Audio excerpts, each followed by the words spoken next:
Okay, we are going to go through the playing test for clarinet. Kyra will be demonstrating on the clarinet. We're going to look at each line at a time, starting with the first line. The most important thing is to pay attention to the mixed articulation as well as the B flat. Up high, do not miss this B flat. Tempo is not terribly important at this point as you're learning the piece. We want to be steady and not speeding up or slowing down. Okay, this rhythm 1 and a 2 and 1 is going to play very importantly. 1 and 2 and 1 and a 2.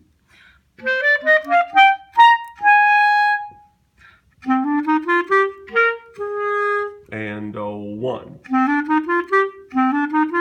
And we're going to stop right there. Now you notice this measure is circled for a reason.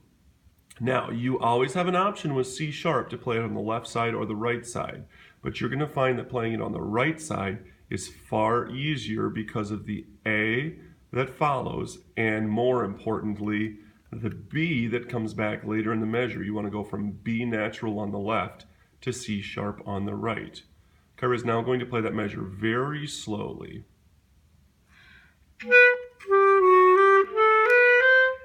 Again.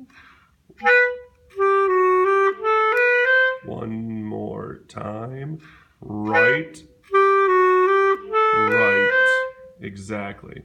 Now she's going to go back to the beginning of that line and play to the fermata, which you notice is placed on the bar line. It's kind of like railroad tracks. You're going to take a pause in the music right here and take a big breath and then go on.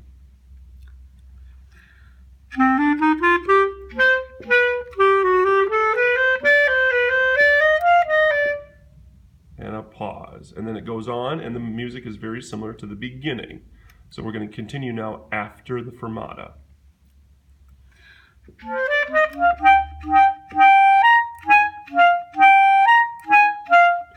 Now we are at a point where we're going to talk a little bit about grace notes.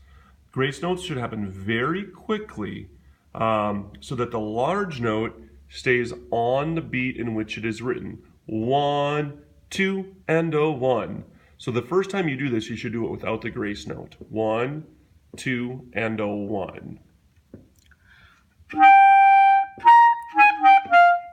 Exactly. Now we're going to add the grace note. It's going to be very quick, very short, and also very fun.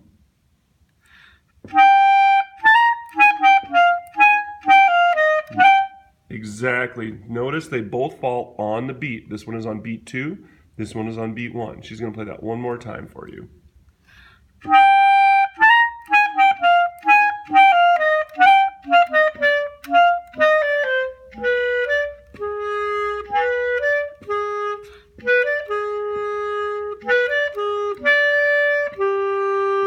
And again, these C sharps should be played on the right side. If you're more familiar with playing C sharp on the left, start getting more familiar with C sharp on the right. It may be a bit unfamiliar to you, but it is easier. It is more practical, and it's going to allow you to play cleaner and faster. Down here, we notice the main theme returns again. This is exactly the same as it was up here.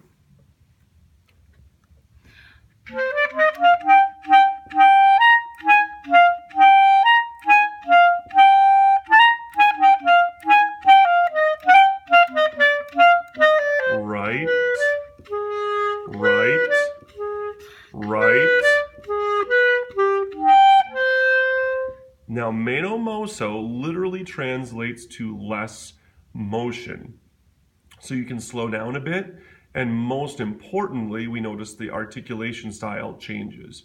We are now going to play in a very smooth and connected style.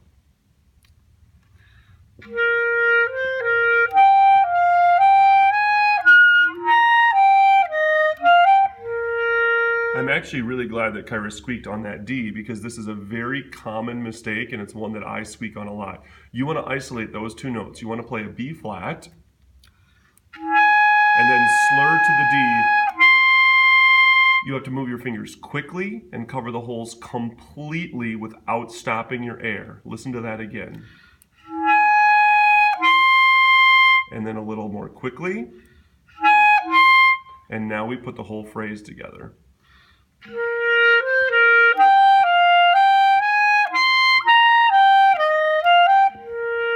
That is going to be one of the biggest challenges of this piece. Really work on that. And then the last line takes us to the end.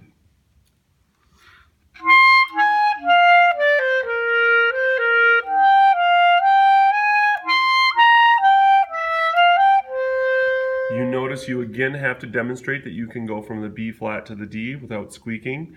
And here, you do it in the reverse order, D down to B flat, which you also want to practice. Just those two notes by themselves several times. There you go. Keep your embouchure very firm and keep your air moving quickly. We are now going to play the whole piece straight through.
And there it is. I think the last thing that we haven't mentioned is the fact that we want to pay very close attention to articulation. Notice Kyra did a really great job of slurring everything that needed to be slurred and tonguing everything that needed to be tongued.